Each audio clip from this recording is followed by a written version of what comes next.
Introduction. The legend awakens tonight. We embark on an extraordinary journey through the life of one of history's most enigmatic and formidable warriors, Miyamoto Musashi. This is not just the story of a swordsman. This is the tale of a man who transcended the very boundaries of martial arts, philosophy, and human potential. A man whose name still echoes through the centuries, whose teachings continue to inspire warriors, businesspeople, artists, and seekers of wisdom across the globe. Musashi was more than a samurai.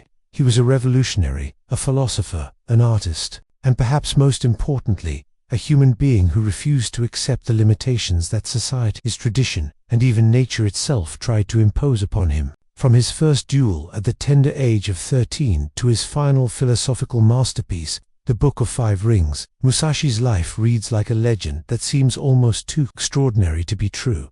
Yet every word of his story is rooted in historical fact, documented in ancient records, witnessed by countless individuals, and verified through generations of scholarly research. This is the story of a man who fought over 60 duels and never lost a single one. A warrior who developed his own unique two-sword fighting style that revolutionized martial arts. A philosopher whose insights into strategy, discipline, and the nature of conflict remain as relevant today as they were 400 years ago. But before we dive deep into this incredible journey, take a moment to settle in. Like the video if you're enjoying what you hear, subscribe if you want to join us on more adventures through history's most fascinating lives, and let me know in the comments where you're watching from and what time it is in your corner of the world. It's always amazing to see our global community come together to explore these timeless stories. Now, dim the lights, perhaps turn on a fan for that gentle background hum that helps us focus, and let's begin our journey into feudal Japan, into a world of honor and violence, wisdom and warfare, where one extraordinary individual would rise to become a legend that transcends time itself. Chapter 1. Born into Chaos, the Sengoku Period, and Early Life, 1584 to 1597. The world that forged a legend. To understand Miyamoto Musashi, we must first understand the world that created him. The year is 1584, and Japan is burning. Not literally, though sometimes it feels that way, but metaphorically, politically, and spiritually. This is the height of the Sengoku period, the age of warring states, a time when the concept of a unified Japan seemed as distant and impossible as reaching the moon. Picture a land torn apart by ambition, where warlords carved up territories like pieces of a bloody puzzle, where alliances shifted faster than the wind, and where survival depended not on birth or breeding, but on the sharpness of your sword and the cunning of your mind. This wasn't the Japan of orderly tea ceremonies and carefully manicured gardens that many imagine. This was a Japan where might made right, where a peasant with a sharp blade could rise to become a lord, and where a lord who grew complacent could find himself face down in the mud with his castle burning behind him. The old order was crumbling. The Ashikaga shogunate, once the supreme authority in Japan, had been reduced to little more than a ceremonial figurehead, puppets dancing to the tunes of whoever happened to control Kyoto at any given moment. Real power belonged to the feudal lords who commanded armies, controlled territories, and treated diplomacy as just another form of warfare. Into this chaos, in the small mountain village of Miyamoto in Harima province, a child was born who would one day embody the very spirit of this turbulent age. His birth name was Benasuke, though history would remember him by many names, and Musashi, and ultimately, simply as the greatest swordsman who ever lived.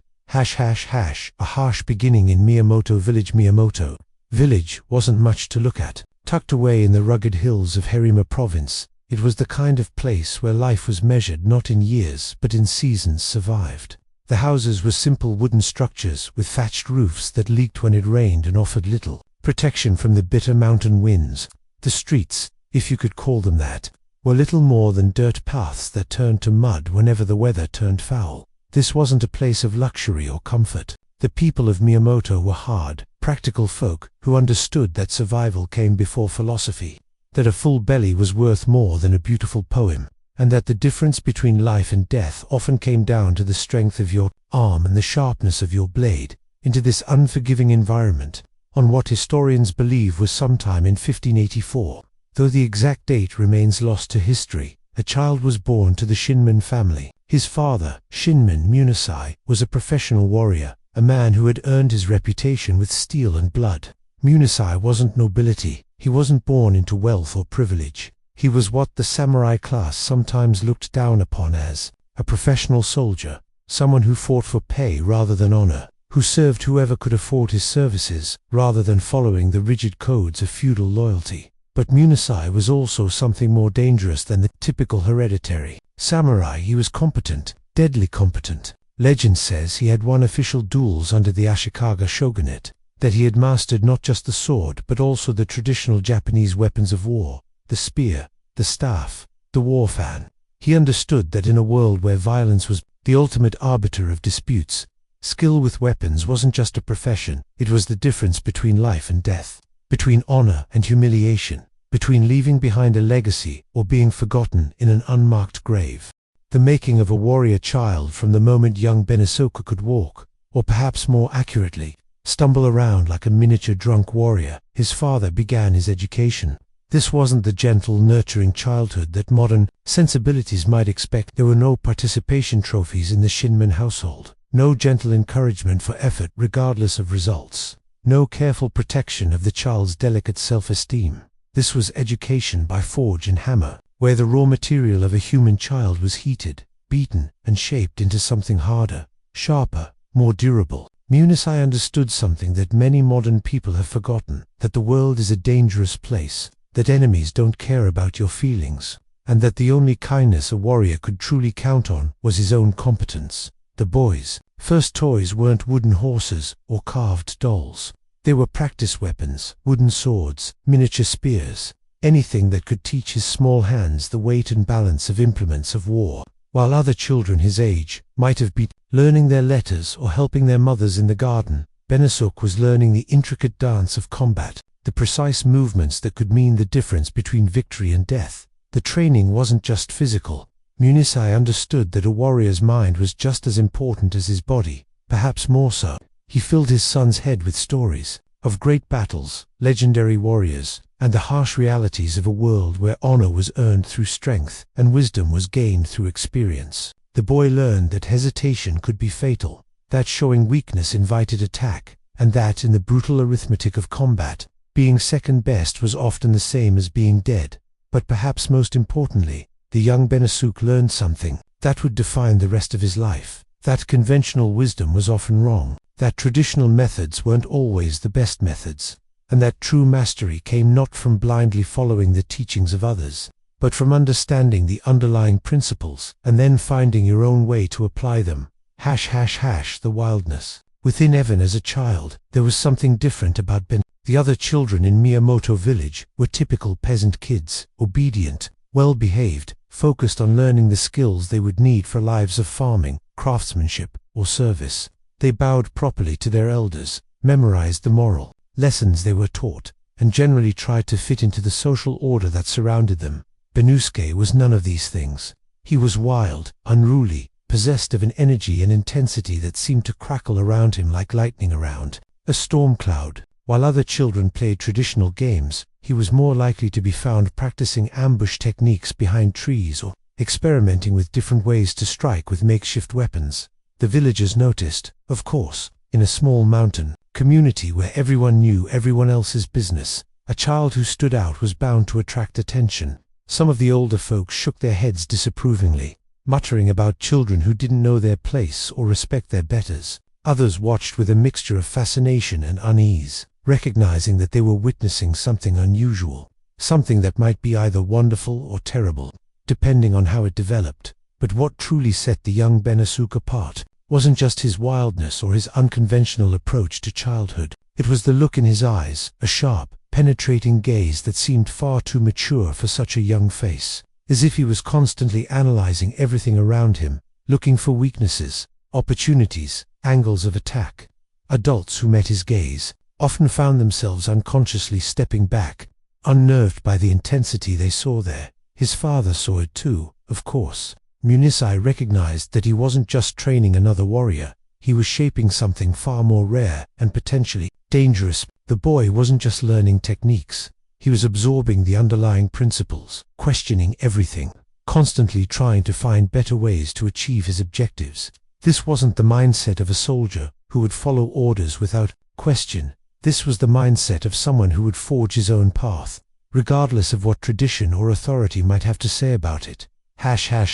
The crucible of training. The training intensified as the boy grew. What had started as basic exercises with toy weapons evolved into serious martial instruction with real wooden swords, proper stances, and formal techniques. But even here, Benasuk refused to simply accept what he was taught. He questioned everything. Why this stance rather than that one? Why this timing rather than different timing? Why these weapons rather than others? Munasai found himself both proud and exasperated by his son's constant questions. On one hand, it was clear that the boy was learning far faster than any normal student. He absorbed techniques with incredible speed, mastered complex movements that should have taken months to learn, and demonstrated an intuitive understanding of combat principles that came naturally to very few people.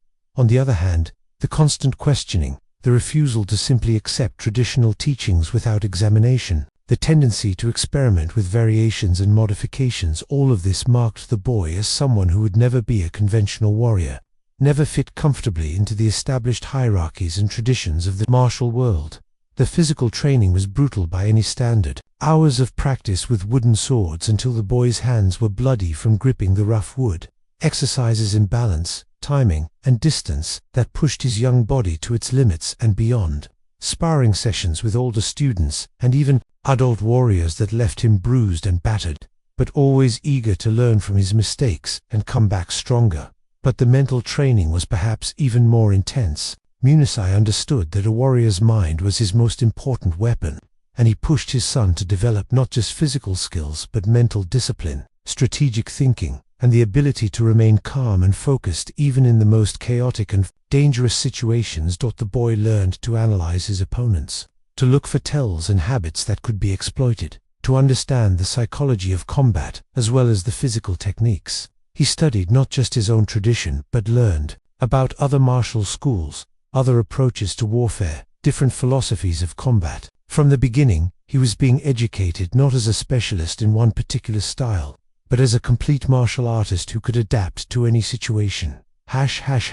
Signs of greatness. By the time Benasque reached his early teens, it was clear to everyone in Miyamoto village that something extraordinary was developing. The boy who had once been dismissed as wild and undisciplined was revealing himself to be a prodigy, someone whose natural talents were being honed by brutal training into something that transcended normal human capabilities. He moved differently than other people, with a fluid grace that spoke of perfect balance and control, but also with an underlying tension that suggested explosive violence held barely in check. His practice sessions drew crowds of villagers who came to watch in fascination as the young warrior performed movements that seemed to blend dance and death into a single, beautiful, terrifying art form. But perhaps more importantly, he thought differently. While other young warriors focused on perfecting traditional techniques exactly as they had been taught, Benasuk was already experimenting with variations, improvements, entirely new approaches. He questioned everything, not from disrespect,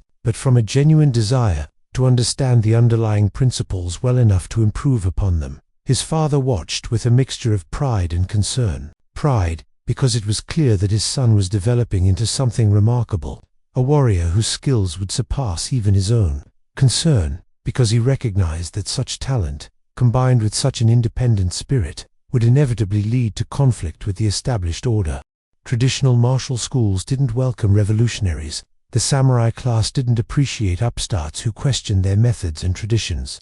The rigid hierarchies of feudal Japan weren't designed to accommodate individuals who refused to know their place. Munasai understood that his son was being shaped into something magnificent, but also something that would inevitably challenge the world around it, and challenge it he would. For in just a few short years, this wild mountain boy would walk out of Miyamoto village and into legend, carrying with him skills that would reshape the very nature of swordsmanship in Japan and a philosophy that would influence warriors and thinkers for centuries to come. Chapter 2, First Blood, the duel at 131597 number, the arrival of Arimaki Heather. Summer of 1597 was particularly hot in Miyamoto village. The air hung thick and still, carrying the scent of dust and sweat, and even the mountains seemed to shimmer in the heat. It was the kind of weather that made people irritable, more prone to taking offense at slights, real or imagined, more likely to settle disputes with violence rather than words. Into this tense atmosphere came a stranger, a traveling samurai named Arima Kihei. He wasn't particularly impressive to look at. This Arima, medium height, medium build, the kind of man who would disappear in a crowd if not for the two swords thrust through his sash, and the confident way he carried himself. He claimed to be a practitioner of the Shintaro school of swordsmanship, one of the newer styles that was gaining popularity among warriors who fancied themselves progressive thinkers. But what Arima lacked in physical presence, he made up for in arrogance. From the moment he arrived in Miyamoto village, he made it clear that he considered himself far superior to the rough mountain folk he found there. He spoke condescendingly to the villagers, criticized their methods of training, and made it known that he was available to provide instruction to anyone who might be interested in learning proper swordsmanship from someone who had studied at a real school rather than picking up crude techniques from local fighters. Word of the stranger's presence and attitude quickly reached the Shinman household. Munisai listened to the reports with growing irritation. He had encountered men like Arima before, school-trained warriors who confused formal education with actual competence, who believed that having studied at a famous dojo automatically made them superior to anyone who had learned their skills through practical experience. But what truly annoyed Munisai wasn't Arima's arrogance toward the villagers. That was expected from someone of his background. What bothered him was the casual dismissal of everything that Miyamoto village represented. The assumption that because they were rural mountain folk, they couldn't possibly have anything to teach a sophisticated warrior like himself. The challenge issued it was actually Arima who first brought up the idea of a formal duel. During one of his impromptu lectures on proper martial arts, delivered to a growing crowd of amused and increasingly annoyed villagers, he made an offhand comment about how none of the locals would dare face him in formal combat. It was meant as a throwaway line, a casual assertion of his superiority that he probably expected to go unchallenged. He had badly miscalculated. One of the villagers, perhaps inspired by sake or simple mountain stubbornness, mentioned that there was indeed someone in the village who might be interested in testing his skills against a visiting master. The Shinman boy, they said, young Benasuke, who had been training with his father and was showing remarkable promise. Arima's first reaction was dismissive laughter. A boy, a child who had never studied at a proper school, never faced a real warrior in formal combat, never tested himself against anything more challenging than wooden practice dummies and other mountain children. The suggestion was almost insulting. But then the villagers began to elaborate on what they had seen from the young Shinman. His speed, his intensity, his unconventional techniques that seemed to come from somewhere beyond traditional training. The way he moved during practice sessions, like a wild animal that had somehow learned to wield a sword. The look in his eyes, when he fought, as if he wasn't just practicing techniques, but was mentally killing every opponent he faced. Arima's laughter died away as he listened, not because he was intimidated. The idea of being threatened by a 13-year-old boy was absurd, but because he recognized an opportunity. What better way to establish his reputation in this backwater village than by publicly defeating their local prodigy? What more convincing demonstration could there be of the superiority of formal martial education over crude mountain training? The challenge was issued formally the next morning. Arima Kihei, representative of the Shintaro school, would face Benasuke Shinman in single combat to settle the question of which approach to martial arts was superior. The weapons would be wooden swords broken to avoid unnecessary bloodshed. The duel would be fought according to traditional rules, with the villagers serving as witnesses and judges. The boy's response when word of the challenge reached 13-year-old Benusuke. His reaction was not what most people might have expected from someone his age. There was no excitement, no nervousness, no apparent concern about the significant difference in age and experience between himself and his opponent. Instead, there was only a cold, calculating assessment of the situation and a simple acceptance of what needed to be done. He had been waiting for something like this, though he might not have been able to articulate that waiting in so many words. All his life, he had been training, learning, pushing himself to become something more than what he was. But training and practice, no matter how intense, could only take him so far.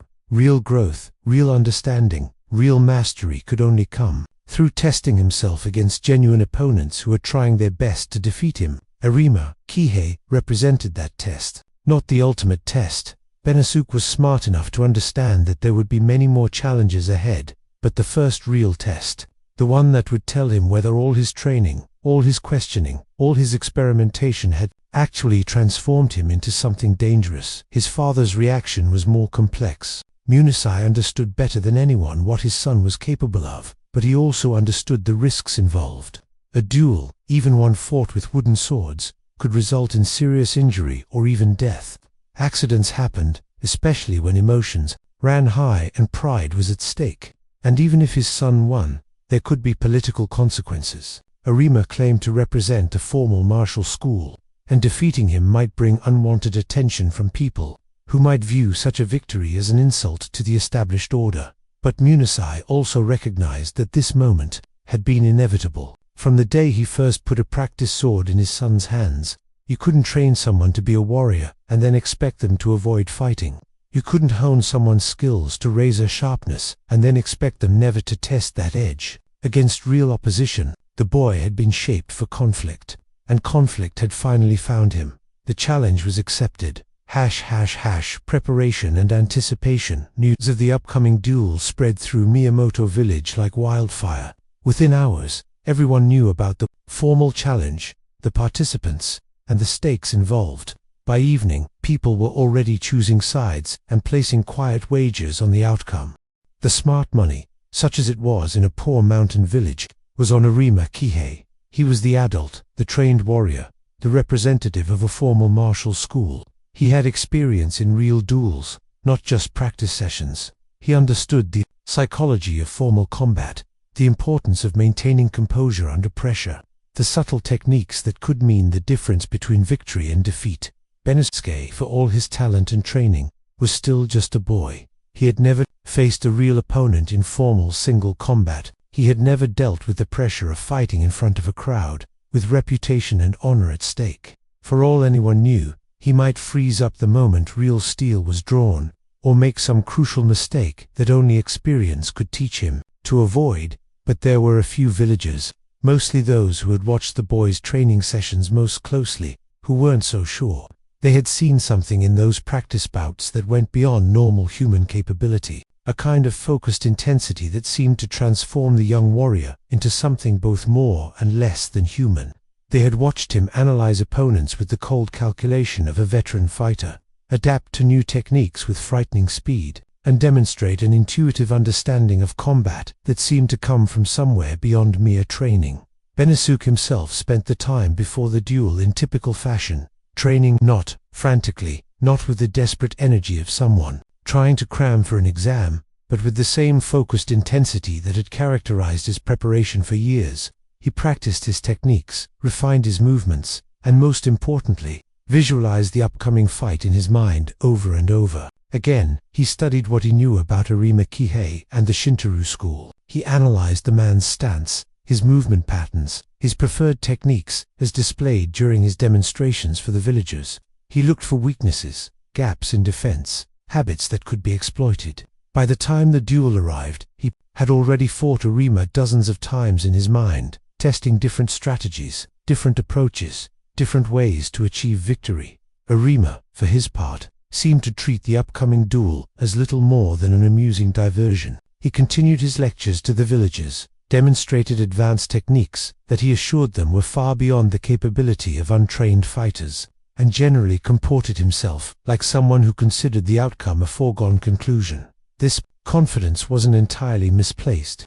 Arima was a skilled swordsman, with years of formal training and real experience in dueling. He understood the traditional forms, the proper etiquette, the psychological aspects of formal combat. Under normal circumstances, against a normal opponent, his victory would indeed have been almost certain. But Benasuke Shinman was not a normal opponent, and the circumstances were about to become very abnormal indeed. The duel begins. The morning of the duel dawned clear and hot, with the kind of bright sunlight that seemed to make everything sharp-edged and dangerous. By the time the appointed hour arrived, virtually the entire population of Miyamoto village had gathered in the open area that had been designated as the dueling ground. Men, women, children, even elderly folks, who rarely left their homes. Everyone wanted to witness what promised to be either a memorable demonstration of martial skill or a quick and educational defeat of local arrogance. The formal preparations took longer than the actual fighting would. Traditional dueling etiquette required proper introductions, statements of purpose, verification that both participants understood and accepted the terms of combat. Arima went through these rituals with practiced ease, clearly comfortable with the formal aspects of single combat. He bowed at precisely the right moment, spoke his traditional phrases with appropriate dignity, and generally conducted himself like someone who had done this many times before. Benasuk, by contrast, seemed almost impatient with the formalities. He went through the required motions correctly enough. His father had taught him the proper forms, but there was an underlying tension in his movements, a sense of barely controlled energy waiting to be released. Those who knew him well could see it in the way he held his wooden sword, in the set of his shoulders, in the cold focus of his gaze as he studied his opponent. When the formal preliminaries were finally complete, the two combatants took their positions at opposite ends of the designated fighting area. Arima settled into a classical stance, his Barkan held in a traditional high guard position, his feet positioned according to the teachings of his school. He looked exactly like what he was, a properly trained samurai warrior preparing for formal combat according to established rules and traditions. Benasuk's stance was ... different, not wrong, exactly, but not quite right according to any recognized school or tradition. His feet were positioned for maximum mobility rather than maximum stability. His sword was held at an angle that would allow for quick strikes in multiple directions, rather than following any specific technical doctrine. Most unnervingly, his entire posture seemed to radiate the potential for explosive movement in any direction at any moment. The village elder who was serving as referee raised his hand for the final time, looked to ensure that both combatants were ready, and then brought his arm down in the gesture that officially began the duel.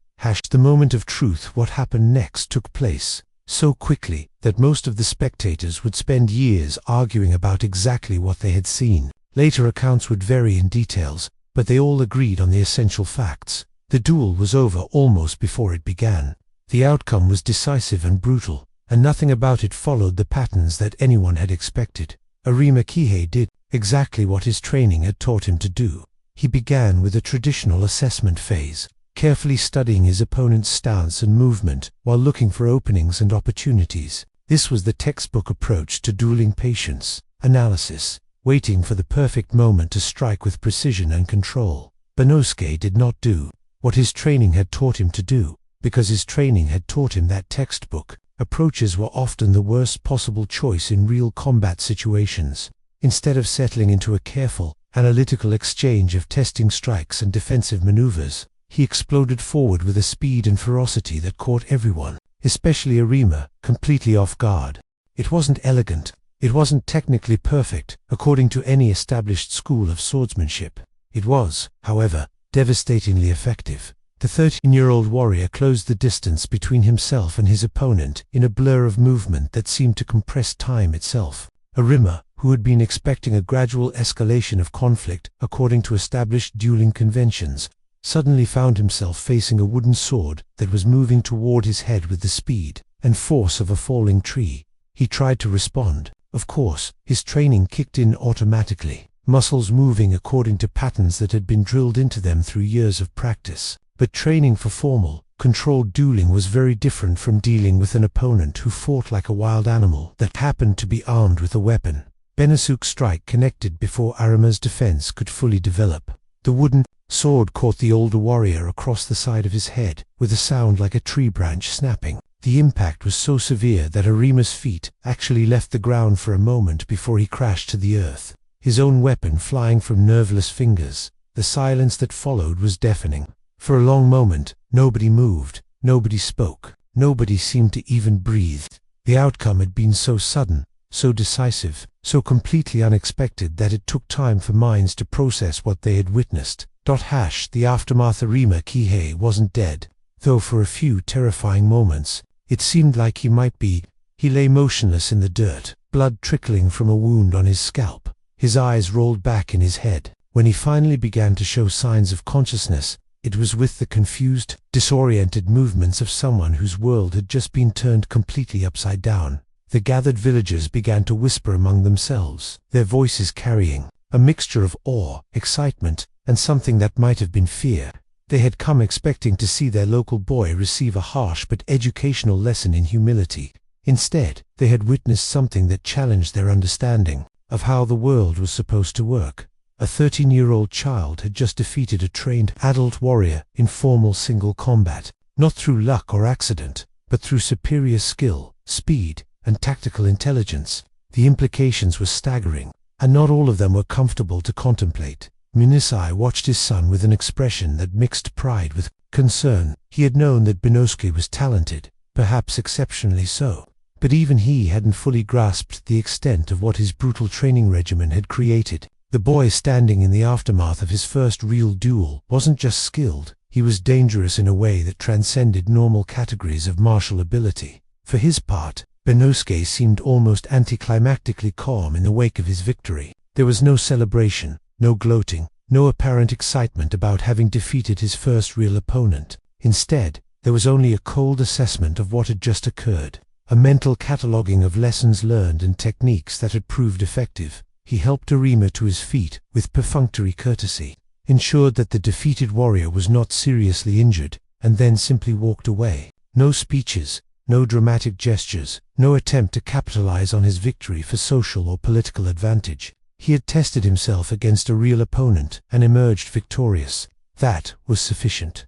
The ripple effects. But if Benosuke was content to let his victory speak for itself, others were not so willing to let the matter rest quietly. Word of the duel spread beyond Miyamoto village within days, carried by traveling merchants, wandering monks, and the inevitable gossips who could be found in any rural community. The story grew in the telling, as stories always do. By the time it reached the nearest town, the 13-year-old boy had become a mystical warrior prodigy who moved like lightning and struck like thunder. By the time it traveled further, he had become something approaching a folk hero, a mountain demon who had taken human form to test his skills against mortal warriors. But even allowing for exaggeration and embellishment, the core facts remained impressive enough to capture attention throughout the region. A child had defeated an adult warrior in formal combat. A boy with no formal schooling had bested a representative of an established martial tradition. An unknown mountain youth had announced his presence in the martial world with a victory that could not be dismissed or explained away. Arima Kihei, once his head cleared and his pride began to reassert itself, tried to minimize the significance of what had happened. He spoke of being caught off guard, of underestimating his opponent, of the unfair advantage that came from fighting someone who ignored proper dueling etiquette.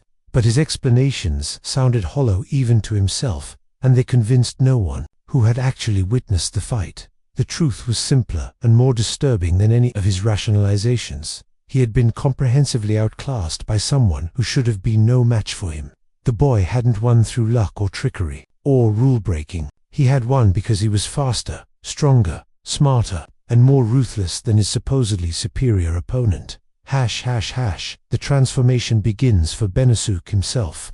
The duel represented something more significant than just a victory to be celebrated. It was confirmation that his approach to martial training, his questioning of established methods, his willingness to experiment and adapt, had produced results that went beyond what traditional education could achieve. But more than that, it was the first real taste of what would become his defining characteristic, the ability to transcend conventional expectations and limitations through the application of superior skill, intelligence, and will. He had faced an opponent who had every apparent advantage: age, experience, formal training, social status, and had emerged victorious through nothing more than his own capabilities. The implications were intoxicating.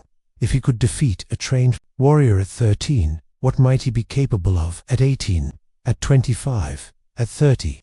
If conventional wisdom about martial arts could be proven wrong so decisively, what other conventional wisdom might be ripe for challenge? These were dangerous thoughts for a young man to be thinking, especially in a society that placed such emphasis on knowing one's place and respecting established hierarchies. But they were also inevitable thoughts for someone with a combination of talent, intelligence, and unconventional upbringing. The boy who had entered that duel was still, in many ways, a child, talented and well-trained, but ultimately just another village youth with martial pretensions. The young man who emerged from it was something different, something that had glimpsed its own potential and found it both thrilling and terrifying. Within 2 years, he would leave Miyamoto village forever, setting out on a path that would transform him from a mountain boy with promise into Miyamoto Musashi, the most legendary swordsman in Japanese history. The duel with Arima Kihei was just the beginning, the first step on a journey that would take him across Japan and into immortality. But for now, he was still 13 years old, still living in his father's house, still practicing with wooden swords in the dusty training ground behind their home. The legend was yet to be born, but its conception had taken place in that brief, violent moment when a child had proven himself capable of defeating the adult world on its own terms. The path of the sword had claimed another soul, and this one would prove to be its greatest champion. Chapter 3 The Wandering Years, Becoming Ronin, 1599 a 1600. The decision to leave by the time Benasuke reached his 15th year. The confines of Miyamoto village had become as restrictive as a cage. The victory over Arima Kihei 2 years earlier had been just the beginning of a transformation that went far beyond martial skill. The boy who had once been content to learn from his father and practice against local opponents had evolved into something that could no longer be contained by the limitations of rural mountain life. The signs had been accumulating for months, restlessness that manifested in increasingly intense training sessions, dissatisfaction with opponents who posed no real challenge, a growing sense that he was treading water when he should be swimming toward deeper, more dangerous currents. Most tellingly, a series of conversations with his father that revealed a fundamental disagreement about what his future should hold. Munisai, despite his pride in his son's abilities, had begun to envision a conventional path forward, perhaps service with a local daimyo, where the boy's skills could be put to profitable use while providing the security and social status that came with steady employment, perhaps marriage to a suitable local girl, establishment of his own household, continuation of the family line in the traditional manner, perhaps even founding his own dojo,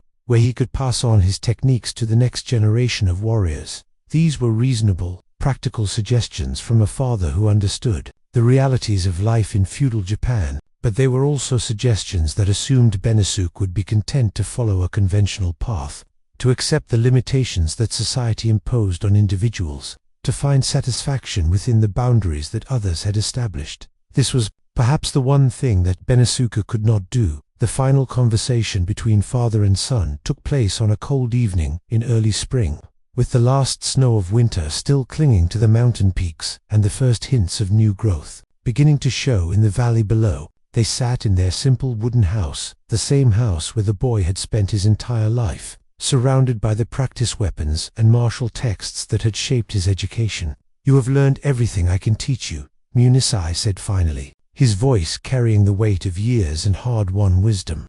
"You are already more skilled than most warriors twice your age. It's time to think about your future, about finding your place in the world." "My place," Benasuke repeated, and there was something in his tone that made his father look at him more carefully. "What if my place is not something that already exists? What if it's something I have to create for myself?" The silence that followed was pregnant with implications. Munisai understood what his son was really saying, and the understanding filled him with a mixture of pride and fear. Pride, because he recognized that he had succeeded beyond his wildest dreams in creating a warrior of exceptional ability. Fear, because he also recognized that such a warrior, unleashed upon the world, without the constraints of conventional service or social obligation, might become something magnificent or something terrible, or perhaps both.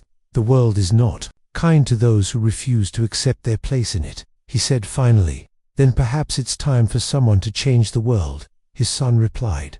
The path of no return. The decision, once made, was implemented with characteristic directness. There were no elaborate farewells, no lengthy preparations, no attempts to change his mind or delay the inevitable.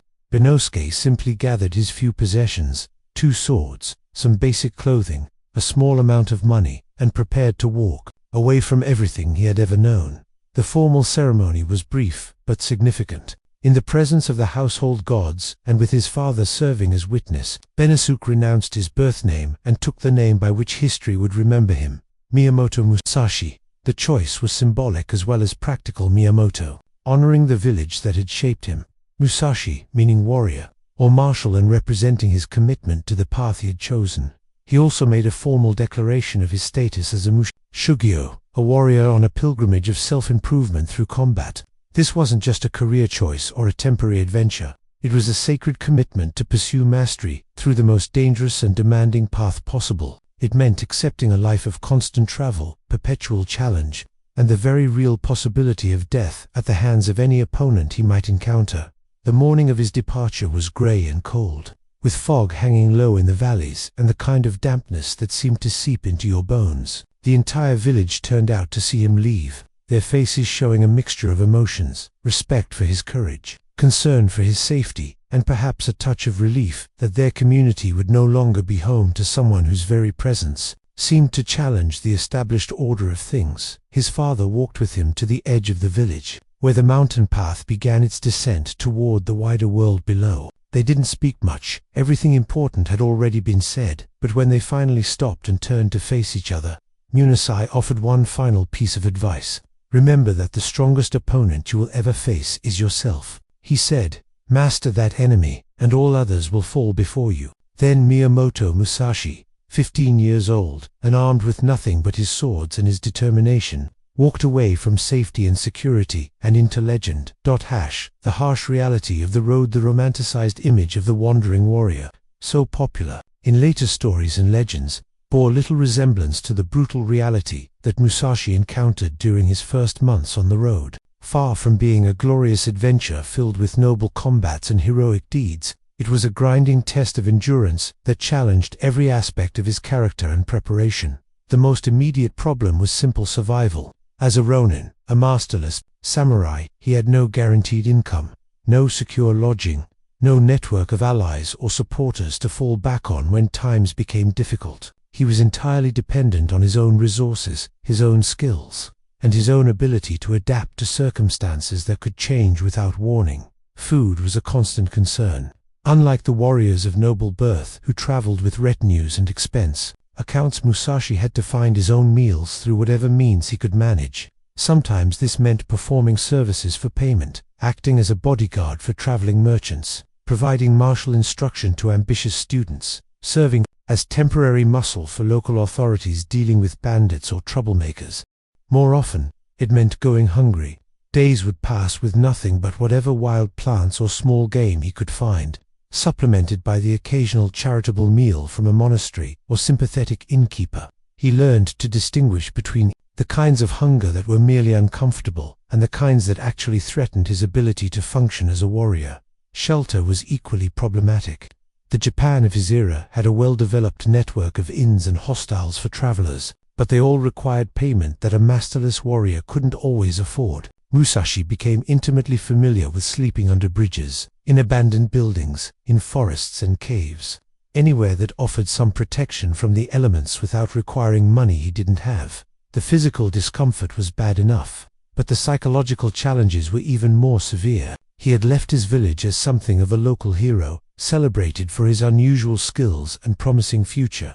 Now he was nobody special, just another ronin among the thousands of masterless warriors who wandered Japan's roads looking for employment, purpose, or simply their next meal. Testing the waters, but Musashi hadn't embarked on his journey for comfort or security. He had left home to test himself against the wider world, to discover what his skills were truly worth when measured against real opponents under genuine combat conditions. The opportunities for such testing came more frequently than he might have expected.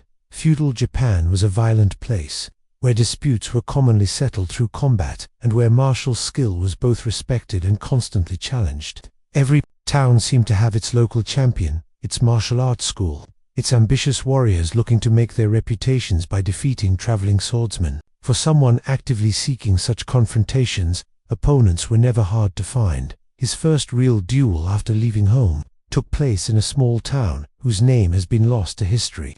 The opponent was a local samurai who took offense at the young ronin's presence in his territory. The dispute itself was trivial, something about precedence at an inn, or the proper way to show respect to one's betters, but the underlying issue was more serious. This was a test of whether Musashi's victory over Arimakihei had been a fluke, a product of luck or favorable circumstances that wouldn't be repeated against more serious opposition. Both combatants understood the stakes involved, and both prepared accordingly. The duel took place at dawn in an empty field outside the town, with a small crowd of locals gathered to witness the outcome. Unlike his first combat experience, this fight followed more traditional patterns: formal challenges, proper etiquette, wooden swords to minimize the risk of fatal injuries. But the result was remarkably similar to what had happened 2 years earlier in Miyamoto village. Musashi's opponent, despite being older, more experienced, and better equipped, found himself completely outclassed by the young Ronin's speed, technique, and tactical intelligence. The fight was over in moments, leaving the local champion flat on his back and Musashi standing over him with his wooden sword poised for a killing blow. Word of this second victory spread even faster than news of his first duel had traveled. Within weeks, stories were circulating throughout the region about the young warrior who fought with unorthodox techniques and devastating effectiveness. Some of these stories were reasonably accurate, others had grown in the telling until they bore little resemblance to reality. Building a reputation. As his reputation spread, the nature of Musashi's challenges began to evolve. No longer was he facing random local champions who happened to take offense at his presence. Instead, he was beginning to attract attention from serious martial artists who sought him out specifically to test their skills against his growing legend. These were not casual encounters or disputes over precedence.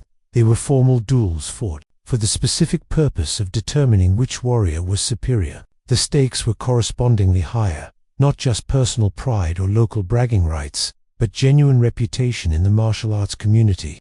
Victory could establish a fighter as someone to be respected and feared. Defeat could destroy years of careful reputation building in a single humiliating moment. Musashi approached these challenges with the same cold, analytical mindset that had characterized his approach to combat since childhood. Each opponent represented a new problem to be solved, a new set of variables to be assessed and countered. He studied their techniques, analyzed their strengths and weaknesses, and developed specific strategies designed to neutralize their advantages while exploiting their vulnerabilities. More importantly, he began to develop his own unique fighting style, one that incorporated lessons learned from every opponent he faced. Traditional martial arts schools taught fixed techniques and rigid forms, but Musashi was creating something more flexible and adaptive. His approach emphasized principles over techniques, understanding over memorization, practical effectiveness over theoretical perfection. This evolution didn't happen overnight. It was a gradual process of refinement and development that took place over months and years of constant testing and adjustment. Every duel taught him something new about combat, about his opponents, and about himself. Every victory added another layer to his growing understanding of what it truly meant to be a warrior. The philosophical awakening, but perhaps the most significant development during these early wandering years, wasn't related to fighting techniques or tactical innovations. Instead, it was the beginning of a philosophical transformation that would eventually produce some of the most profound insights into the nature of conflict and competition ever recorded. Living on the road, constantly challenged by new opponents and new circumstances, Musashi began to develop a deeper understanding of the mental and spiritual aspects of combat. Fighting, he realized, wasn't just about physical technique or even tactical intelligence. It was about the ability to perceive reality clearly, to act decisively based on that perception, and to maintain focus and composure regardless of external pressures. This insight led to others. If combat was fundamentally about perception and decision-making, then the principles that govern success in fighting might also apply to other areas of life. Business, politics, artistic creation, personal relationships, all of these involved similar processes of assessment, strategy, and execution. These early philosophical insights were still crude and undeveloped compared to the sophisticated analysis that would eventually appear in the Book of Five Rings. But they represented the beginning of a transformation that would elevate Musashi from merely being a skilled fighter to becoming one of history's most profound strategic thinkers. The cost of the path the wandering life was taking its toll. However, the constant travel, irregular meals, and perpetual stress of being challenged by new opponents were wearing on him physically and mentally. His clothes were becoming increasingly tattered, His equipment was showing signs of hard use, and his body bore the accumulated scars and injuries of dozens of combat encounters. More troubling was the psychological isolation. The path he had chosen was essentially a solitary one, requiring him to rely entirely on his own resources and judgment. He had no close friends, no trusted advisors, no network of support to fall back on when things became difficult. The very skills that made him successful as a warrior, his analytical coldness, his ruthless efficiency, his willingness to do whatever was necessary to win, also made him difficult for ordinary people to relate to or trust. There were times when he questioned whether the price he was paying was worth the knowledge and skill he was gaining. Wouldn't it be simpler to find service with the Lord, to accept a position that offered security and social connection in exchange for loyalty and obedience? Wouldn't it be more reasonable to establish himself in one place, build relationships, create the kind of stable life that most people took for granted? But each time such thoughts occurred to him, they were eventually overwhelmed by a deeper understanding of what he was truly seeking. This wasn't just about becoming a better fighter or building a reputation as a warrior. This was about discovering the absolute limits of human potential, about pushing himself beyond what anyone, including himself, thought was possible. The turning point, the decisive moment, came during his 16th year, in the form of a challenge that would either confirm his growing reputation or destroy it entirely. Word had reached him of a famous warrior named Seiri Yoshioka, head of the prestigious Yoshioka school in Kyoto and widely regarded as one of the finest swordsmen in all of Japan. This wasn't just another local champion or ambitious student looking to make a name for himself. Seiri was a legitimate master, someone whose skills had been tested against the best fighters of his generation and who had emerged victorious time and again. He was also someone with significant social connections, political influence, and the kind of reputation that could make or break other warriors' careers. The challenge came indirectly,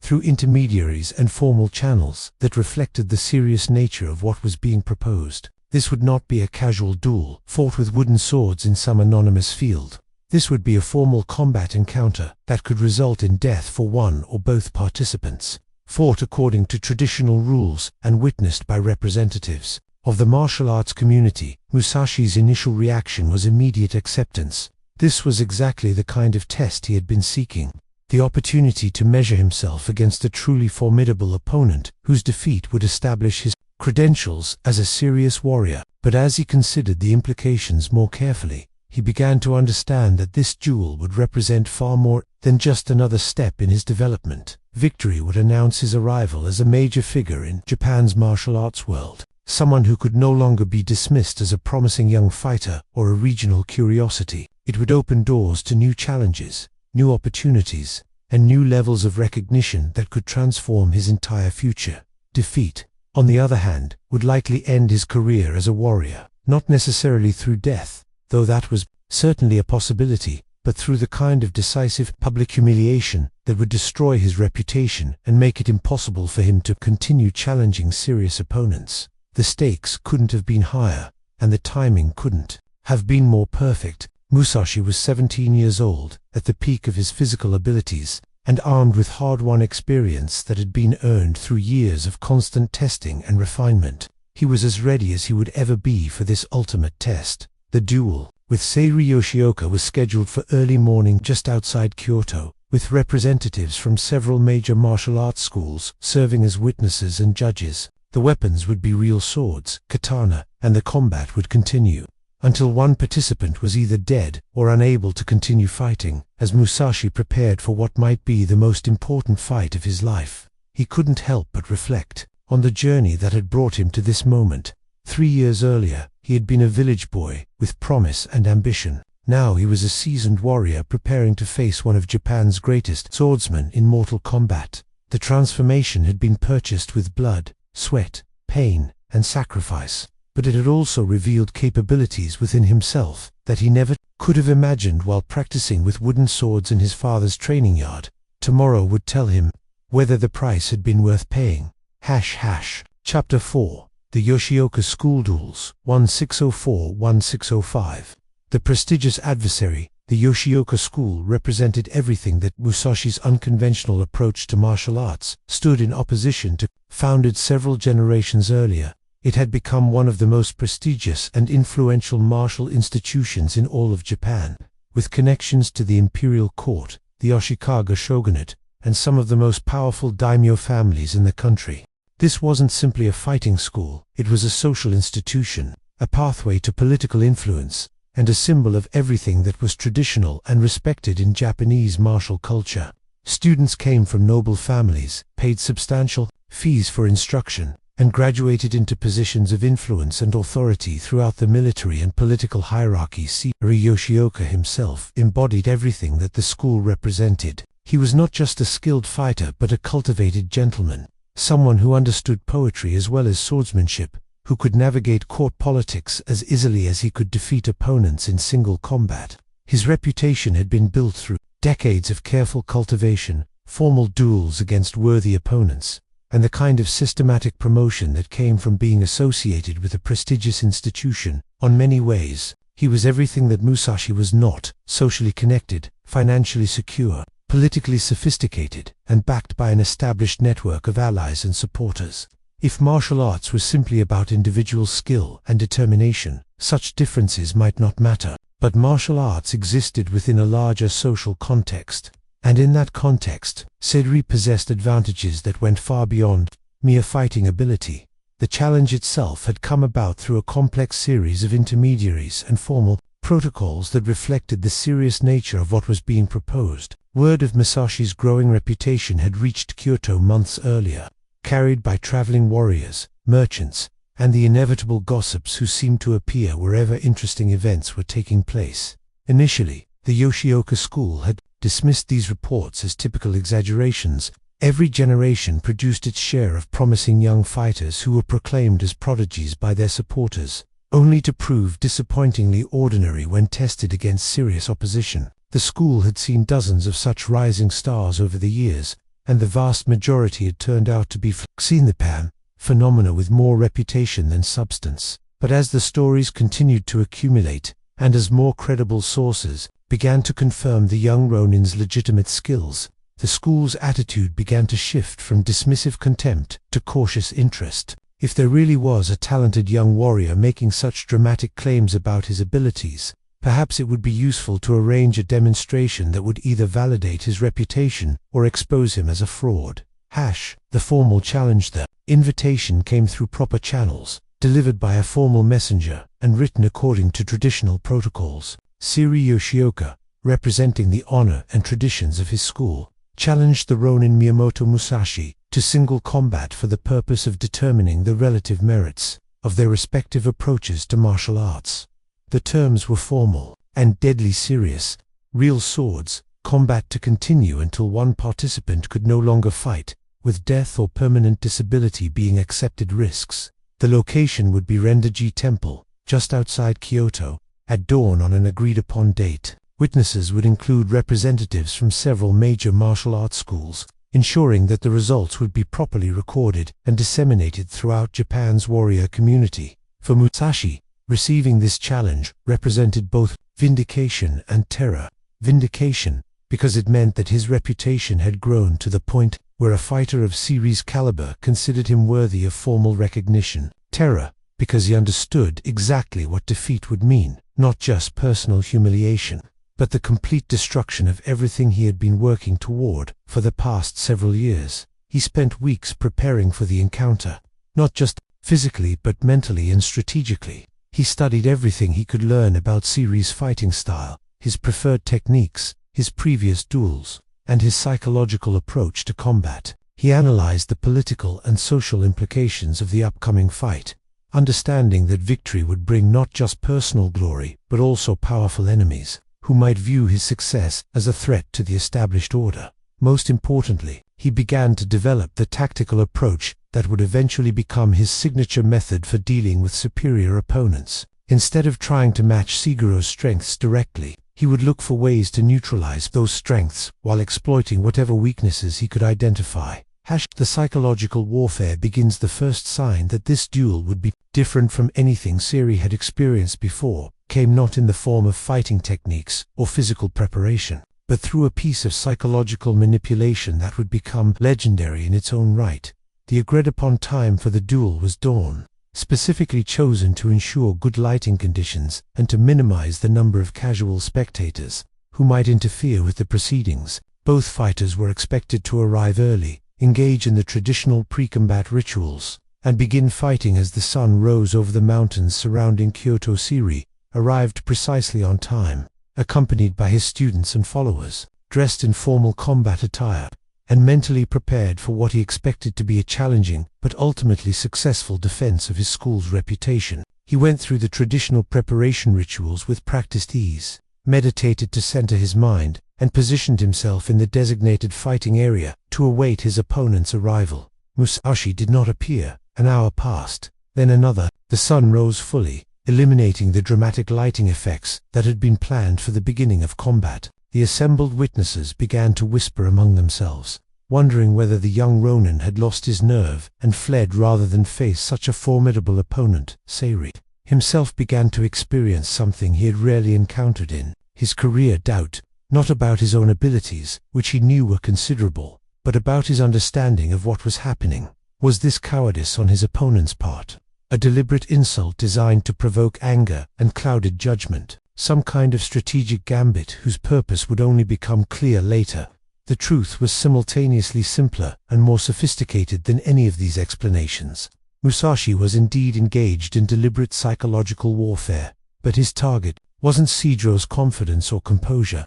Instead, he was attacking something far more fundamental: his opponent's expectations about how this encounter was supposed to unfold.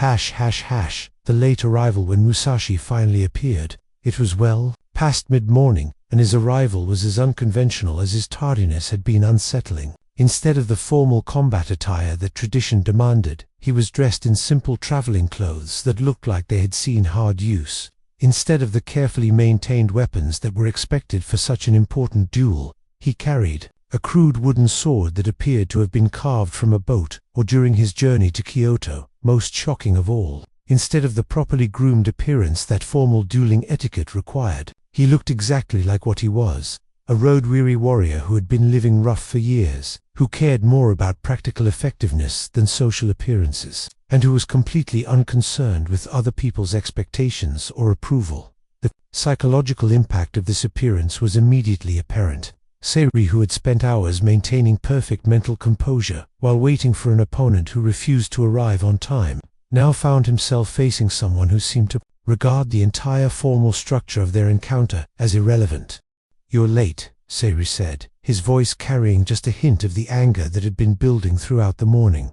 "Am I?" Musashi replied, and there was something in his tone that suggested the question was genuine rather than sarcastic. "I arrived when I was ready to fight. Isn't that what matters?" This response crystallized everything that was fundamentally different about Musashi's approach to martial arts. While traditional schools emphasized form, protocol, and respect for established customs, he focused exclusively on practical results. The time of day, the formal rituals, the social expectations, none of these things would determine who walked away from this fight alive. The duel itself, what followed, was perhaps the most analyzed and debated single combat encounter in Japanese martial arts history.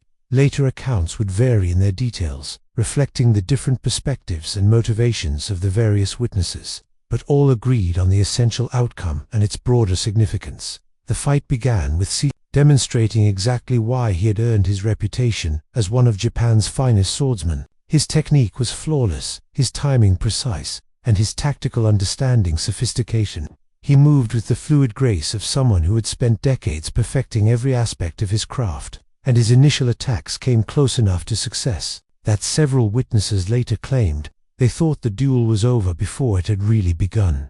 But Musashi's response revealed why his unorthodox approach had been so successful against previous opponents. Instead of trying to match Sidro's technical perfection, he focused on disrupting the rhythm and distance that traditional techniques required. His movements were unpredictable, his timing unconventional, and his willingness to accept minor injuries in order to create openings for decisive attacks was something that his opponent had never encountered before. The decisive moment came when Seiri committed to what should have been a winning combination, a series of precisely timed cuts that would have overwhelmed any opponent who tried to defend according to conventional methods. But Musashi didn't defend conventionally. Instead, he moved forward into the attack, accepting a minor wound on his shoulder, while positioning himself for a devastating counterstrike. His wooden sword, crude as it appeared, caught Seiri across the head with enough force to crush his skull. The master of the Yoshioka school, one of Japan's most celebrated warriors, died instantly from a blow delivered by a pre-rolled ronin, wielding a makeshift weapon. The immediate aftermath, silence that followed Seiri's death, was profound and terrible. The assembled witnesses, who had come expecting to see either a confirmation of traditional martial arts superiority or an interesting upset, had instead witnessed something that challenged their fundamental assumptions about how the world was supposed to work, and nobody had just killed somebody. A wandering warrior with no formal training, no social connections, and no institutional support had defeated one of Japan's most respected martial artists in formal single combat. The implications were staggering, and not all of them were comfortable to contemplate. Musashi himself seemed surprisingly unmoved by what he had accomplished. There was no celebration, no dramatic gesturing, no apparent awareness that he had just achieved something that would be remembered for centuries. Instead, he simply cleaned his wooden sword, checked his wounded shoulder to ensure it wasn't serious, and prepared to leave. But the Yoshioka school's students and supporters were not prepared to let the matter rest there. Their master's death represented more than just a personal tragedy. It was a direct assault on everything their institution represented, a challenge to the social order that had elevated them above common warriors, and a threat to their future prospects in a world where reputation was everything. Within hours of Sidro's death, his younger brother Denshichira had issued his own challenge to the man who had killed his sibling. This wasn't just about revenge, though revenge was certainly a factor. It was about salvaging what remained of the school's reputation, and proving that Seiri's defeat had been an aberration rather than a demonstration of systematic superiority. The second brother Denshiryokioka was a different kind of opponent than his older brother had been. Where Seiri had been known for his technical perfection and sophisticated tactics, Denshichira was renowned for his physical strength and aggressive fighting style. He was younger, stronger, and arguably more dangerous in the kind of brutal, close-quarters combat that could develop when formal techniques broke down. More importantly, he was motivated by a combination of grief, rage, and desperate necessity. That made him far more dangerous than someone fighting simply for reputation or personal advancement. His brother's death had destroyed not just a family relationship but the entire structure of the Yoshioka school's future. Unless it could defeat Musashi decisively, the institution that had been his family's legacy for generations would be effectively finished. The challenge was issued and accepted according to the same formal protocols that had governed the previous duel. But the underlying emotional stakes were far higher. This wasn't just about determining the relative merits of different martial approaches. It was about life, death, and the survival of an institution that represented everything traditional about Japanese martial culture. Musashi's preparation for this second encounter was different from his approach to fighting Seiri. He had learned valuable lessons from that first duel, not just about his own capabilities, but about the psychological and strategic dimensions of formal combat. More importantly, he had begun to understand that his success was creating a momentum that could carry him far beyond what he had originally envisioned for himself. The pattern repeats. The duel with Denshichira followed many of the same patterns that had characterized the fight with his brother, but with important variations that reflected the different personalities and fighting styles involved. Once again, Musashi employed psychological warfare, though this time his tactics were adapted to his specific opponent. Instead of arriving late to disrupt his enemy's mental preparation, he appeared early and spent the time before combat engaging in what appeared to be casual conversation with some of the witnesses. The effect was to project an image of complete confidence and relaxation, as if the upcoming life-or-death struggle was just another routine event in his day. Denshichira, by contrast, was visibly tense and emotionally charged. His brother's death had affected him profoundly, and his determination to achieve revenge was written clearly across his face and body language. While this emotional intensity gave him additional motivation and physical energy, it also made him more predictable and less adaptable than he might have been under different circumstances. The fight itself was more prolonged than the encounter, with Seiri reflecting Denshichira's greater physical strength and his more aggressive tactical approach, but the outcome was ultimately the same. Musashi's unconventional methods proved superior to traditional techniques, and another member of the Yoshioka family died from wounds inflicted by the young Ronin's wooden sword. The final challenge. The death of both Yoshioka brothers created a crisis for their school that went far beyond mere embarrassment or damaged reputation. These weren't just defeats, they were systematic destructions of everything the institution claimed to represent. If their finest warriors couldn't defeat a single opponent, what did that say about their methods, their teachings, and their fundamental understanding of martial arts? The response came in the form of a challenge unlike anything that had been seen before in Japanese martial arts. Instead of another individual duel, the remaining members of the Yoshioka school proposed a mass combat encounter, multiple fighters attacking Musashi simultaneously, using whatever weapons and tactics they deemed appropriate. This wasn't honorable single combat. According to traditional samurai codes, this was warfare, pure and simple, with the explicit goal of killing an opponent who had proven too dangerous to defeat through conventional means. From the school's perspective, it was a necessary response to an existential threat. From Musashi's perspective, it was an opportunity to test his skills under the most challenging conditions imaginable. The encounter was scheduled to take place at Ichijoji Temple, outside Kyoto, with the understanding that only one side would emerge alive. The Yoshioka forces would include not just the school's remaining senior students but also hired fighters, archers, and anyone else who might contribute to ensuring Musashi's death. The Battle of Ichigo-Juat happened at Ichigoji Temple has become one of the most legendary encounters in Japanese martial arts history, though separating fact from fiction in the various accounts requires considerable care. What is certain is that,